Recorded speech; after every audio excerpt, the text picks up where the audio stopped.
Delhi university में आधे से ज़्यादा बच्चे आउट स्टेशन स्टूडेंट्स हैं।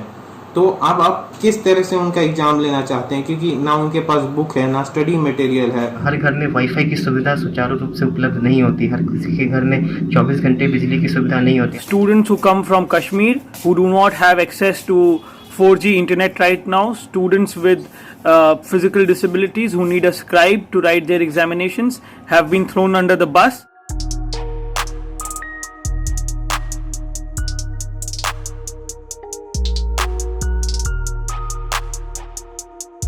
दिल्ली विश्वविद्यालय ने एक निर्णय लिया है ऑनलाइन परीक्षा आयोजित कराने को लेकर। जुलाई की तिथि भी उन्होंने घोषित कर दी है और कुछ विभागों में उन्होंने इंटरनल असेसमेंट के लिए भी ये तरीका अपनाने की कोशिश की है।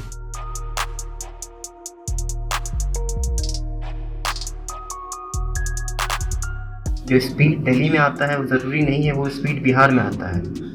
ट्राई की रिपोर्ट के अनुसार दिल्ली में 150 dBm की स्पीड आती है तो बिहार में 38 dBm की स्पीड आती है। इस स्पीड से आखिर कोई एग्ज़ाम कैसे देगा? हर घर में वाईफाई की सुविधा सुचारू रूप से उपलब्ध नहीं होती, हर किसी के घर में 24 घंटे बिजली की सुविधा नहीं होती। आज मैं जहाँ से वीडियो शूट कर रहा हूँ वहाँ पे 12 घंटा बिजली की सुविधा है। आखिर इस महीने में मैं कैसे एग्ज़ाम लिखूँगा? मेरे पास लैपटॉप की सुविधा भी मौजूद नहीं है। दूसरी चीज़, जब लॉकडाउन अनाउंस हुआ था तब दिल्ली विश्वविद्यालय में मिड सेमेस्टर ब्रेक्स चल रहे थे। उस टाइम पे सभी के सभी घर पे थे, उनके पास आज भी वो घर पे ही है, उनके पास PDF रीडिंग मटेरियल ऐसा कोई सुविधा उपलब्ध नहीं है, तो वो एग्ज़ाम क्या लिखेंगे? लोग कहाँ हैं? लॉकडाउन के बाद सारे लोग अपने घर चले गए, घर किताब कॉपी लेके नहीं आए। किताब कॉपी के बिना ओपन बुक एग्ज़ाम के लिए बुक होगा तब ना ओपन करेंगे। तो ये एक बहुत ही बड़ा सवाल है कि किस तरह से ओपन बुक एग्ज़ाम लिया जाए। I think Delhi University's decision to conduct online examinations at this point of time is very insensitive. It also tells us that this university has no regard whatsoever for equality, inclusivity and fairness. It has ignored a vast number of students who come from the marginalized sections of society, students who come from Kashmir who do not have access to 4G internet right now. जो blind person हैं, जिनके पास Braille लिपि के संसाधन होना बहुत आवश्यक है अगर उनकी शिक्षा आगे उस आबाद क्रम में चलती रहनी चाहिए, तो उनके पास रिकॉर्डिंग्स क्या दिल्ली यूनिवर्सिटी ने प्रोवाइड कराई सिलेबस की? क्या उनके पास ब्रेल लिपि में सारे संसाधन उपलब्ध कराए गए? क्या उनको स्क्राइब प्रोवाइड किया गया कि उनको समझा सके, उनके सिलेबस बना सके?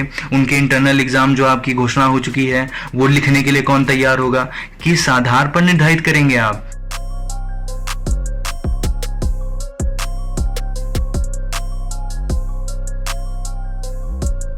दिल्ली विश्वविद्यालय के बहुत सारे छात्र अलग अलग शहरों में फंसे हैं। उसका एक उदाहरण मैं भी हूँ। मैं भी लखनऊ में 2 महीने से लगभग फंसा हुआ हूँ और बिहार जाने को लेकर जो प्रवासी रजिस्ट्रेशन हुआ था वो रजिस्ट्रेशन कर चुका हूँ और कई छात्रों ने किया है, लेकिन ट्रेन्स नहीं चल पा रही हैं जिससे वो अपने घरों तक नहीं पहुँच रहे।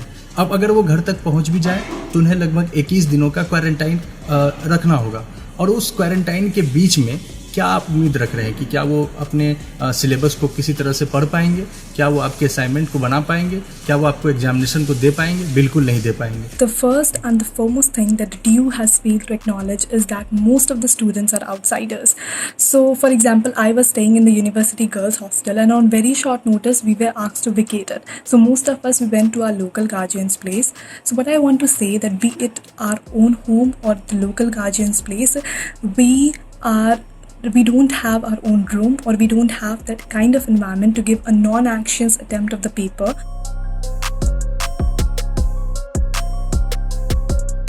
Almost 60% students come from marginalized sections.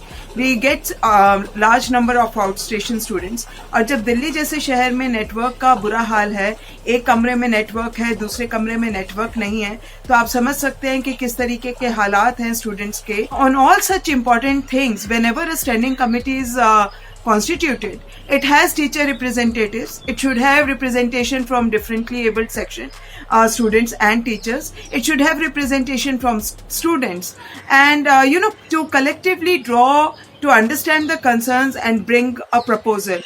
The 15-member committee which the university has created has only one professor. Okay, and this is unfortunate. because we have such a large university. Look at Urdu department, for example. Even the online reading material is not available. It is unlike sciences where we do have a lot of literature available on the net. But what about Urdu? What about Sanskrit? इसमें सबसे आश्चर्यचकित करने वाला तथ्य यह है कि किसी भी छात्र संघ से कोई विमर्श नहीं किया गया।